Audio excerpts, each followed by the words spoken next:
Hello everyone, welcome to my channel. Please subscribe and keep watching more details. Julie Chrisley becomes card shark in prison. Julie Chrisley, 52, rose to fame for participating in the hit reality show Chrisley Knows Best. She has been married to her husband, Todd, since 1996. The reality TV show followed the close-knit family and their lavish lifestyle. The Chersleys portrayed themselves as real estate tycoons, when in reality, they were committing a bank fraud scheme and defrauding the American government through tax evasion. Julie and her husband were found guilty in June 2022 and sentenced to prison. So how is the reality star settling into her prison sentence? Keep reading to find out.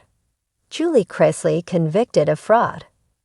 Chrisley Knows Best followed Julie Chrisley and her family as they lived a lavish lifestyle in Atlanta, GA, and Nashville, TN.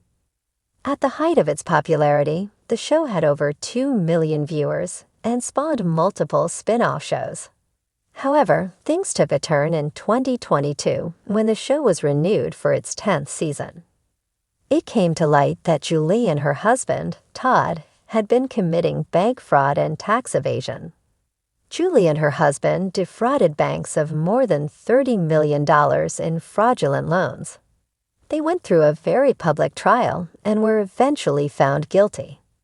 Julie Chrisley reported to serve her 7-year prison sentence on January 17, 2023. Chrisley appealed her case and was granted an appeal. However, she was resentenced to the same 84 months she had received in her first trial. Fans have been eager to keep up with Julie as she serves her time at FMC Lexington in Kentucky. Julie's daughter Savannah often offers glimpses into her parents' current situation on her podcast, Unlocked. Julie's daughter Savannah Chrisley recently had a former inmate of FMC Lexington on her podcast, who offered an inside look at Julie Chrisley's daily life in prison. Savannah was joined by Sharita Mona, who served 8 months alongside Savannah's mother, Julie. Julie Chrisley settles into prison. Sharita Mona recalled one of her first encounters with Julie Chrisley after she turned herself in.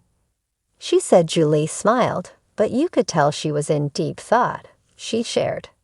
She was thinking about getting where she had to go. And a few people spoke to her, but she was to her. She was by herself and kinda just with herself. She was real quiet. Julie soon settled into her new reality. Sharita Mona referred to Julie Chrisley as a little card shark. She explained she was playing cards, and so she played cards with some girls I was friends with. And they said, "Oh, we gotta introduce you to Julie." And so we spoke, but they were, deep into their game. Sharita explained that a few weeks later, she and Julie began to work together, and they connected on a deeper level. Sharita offered an insight into Julie Chrisley's state of mind while in prison. She said, "She's worried about you all. She loves you all. You are her world." Savannah Chersleigh confirmed that her mother has always been super present for her and her siblings.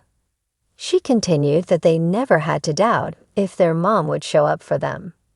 During the episode of Unlocked, Savannah received a call from Julie.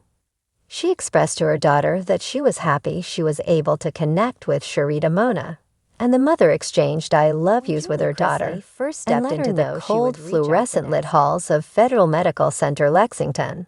The last thing she expected to master was poker.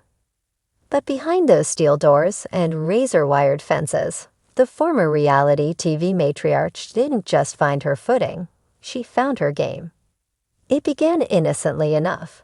In the early days of her sentence, Julie kept to herself, unsure of whom to trust or where to turn.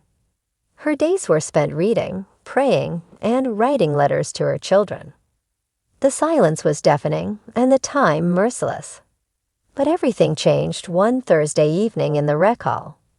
I was just walking by, and they were playing this game with unmatched intensity, Julie later recounted in a letter to Savannah. You'd have thought it was the World Series of Poker. A group of women, notorious for their fierce independence and strategic minds, had gathered around a scratched-up table with a tattered deck of cards. Cigarettes, used as currency, lined the center. They played Texas Hold'em like their lives depended on it. And something about the game intrigued Julie. At first, she watched from a distance.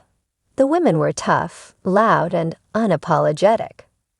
But one day, one of the players, Tamika, a long-term inmate known as the Dealer Queen, noticed Julie's curiosity. "You want to learn, or you just gonna gawk?" Tamika asked, her eyebrow cocked and her fingers dancing over a royal flush. Julie hesitated. "Teach me," she finally said. That was the beginning of an unexpected transformation. Tamika didn't go easy on her. Julie learned the rules, the bluffs, the tells, and most importantly, the patience. She studied quietly at first, playing simple rounds with the newer inmates. But her instincts were sharp, and her ability to read people, honed from years on reality TV, proved invaluable. Where others folded under pressure, Julie calmly raised the stakes. She was calculated, graceful, and deceptively charming at the table.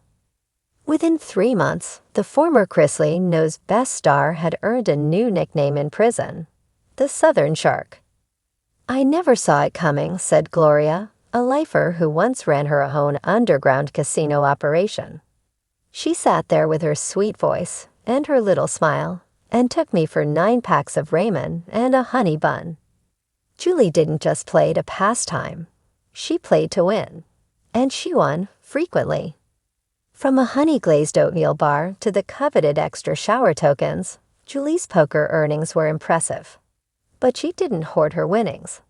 In a move that surprised many, she shared her spoils with women who had nothing, those without visitors, without family, without hope.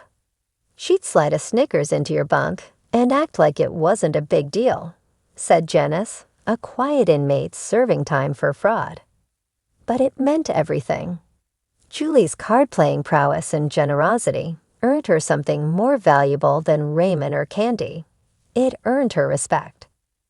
Word of her poker table reign reached the staff too. One guard allegedly nicknamed her Julie Maverick, a nod to the classic Western gambler series. Another joked she could probably outplay the entire correctional team. But not all were amused. A few inmates didn't take kindly to Julie's rise.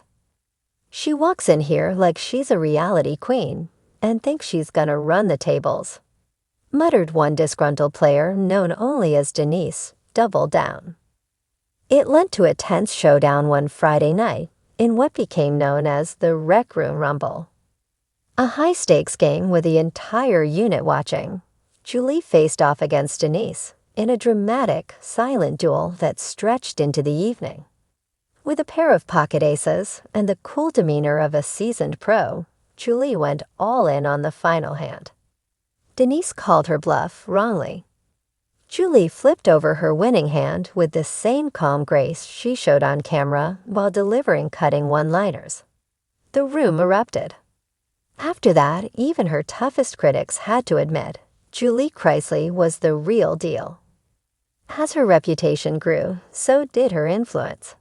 Julie began hosting Poker and Positivity nights, where inmates played friendly games while also sharing affirmations and goals. She encouraged women to read, to write, and to plan for the future. One of the prison chaplains remarked, she turned poker night into a kind of therapy circle. It's unconventional, but effective. Back home, Savannah Chrisley couldn't help but laugh when she got the first note about her mom's new hobby. She told me she was a card shark now. Savannah told a podcast audience with a chuckle. I said, "Mom, please don't start your own casino when you get out." But Savannah was proud. So were Chase and Grayson, who had been worried about how their mother would cope. Julie's resilience became a talking point in their family's advocacy for prison reform and their continued fight to clear their parents' names.